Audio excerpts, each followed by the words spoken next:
குறைந்த விலை நிறைந்த தரம் தங்கள் தேவைகள் அனைத்தும் ஒரே இடத்தில் Jayachandran. GT Holidays, South India's #1 travel brand. You know you are special when you're with GT Holidays.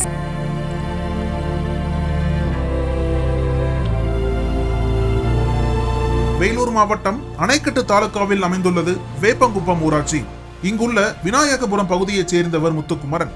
45 வயதான இவர் வேப்பங்குப்பம் ஊராட்சியில் பம்ப் ஆபரேட்டராக பணிபுரிந்து வந்தார். இவருடன் ஏரி காலனி பகுதியைச் சேர்ந்த 55 வயதான அசோக்குமார் என்பவரும் பணியாற்றி வந்துள்ளார். இவர்கள் இருவரும் இந்த தொழிலில் கிடைக்கும் வருமானத்தை வைத்து தங்களுடைய குடும்பத்தை பாதுகாத்து வந்தனர். இந்த நிலையில் கடந்த 27ஆம் தேதி காலை நேரத்தில் பம்ப் ஆபரேட்டர்களான முத்துக்குமரன் மற்றும் அசோக்குமார் ஆகியோர் ஊராட்சி நிர்வாகத்தின் அறிவுறுத்தலின் பேரில் ரங்கப்பன் கொட்டாய் பகுதியில் மின்விளக்கு கம்பம் நடுவதற்காக சென்றுள்ளனர்.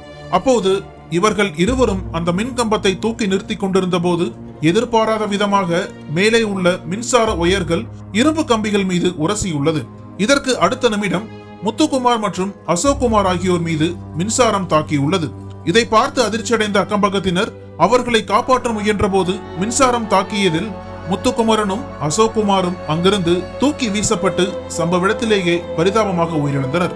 மின்சாரம் தாக்கி உயிரிழந்தவரின் உடல்கள் அந்த சாலையில் கேட்பாரற்று கிடந்தது. இதனால் அந்த இடம் முழுக்க பரபரப்பாக காட்சியளித்தது. பின்னர் இது குறித்த தகவல் அறிந்து சம்பவ இடத்திற்கு விரைந்த வேப்பங்குப்பம் காவல்துறையினர் உயிரிழந்த முத்துக்குமரன் மற்றும் அசோக்குமாரின் உடல்களை மீட்டு பிரேத பரிசோதனைக்காக வேலூர் அரசு மருத்துவமனைக்கு அனுப்பி வைத்தனர். பின்னர் இந்த செய்தியை கேட்டு அதிர்ச்சியடைந்த உறவினர்கள் இருவரது உடலையும் பிடித்துக் கொண்டு அந்த இடத்திலேயே கண்ணீர் விட்டு கதறினர். தொடர்ந்து இச்சம்பவம் குறித்து வழக்கு பதிவு செய்த போலீசார் இந்த விபத்துக்கான காரணம் குறித்து விசாரணை மேற்கொண்டு வருகின்றனர்.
அனல் பறக்கும் செய்திகளை அப்டேட் செய்து கொள்ள நக்கீரன் களத்தை இப்பவே சப்ஸ்கிரைப் பண்ணுங்க.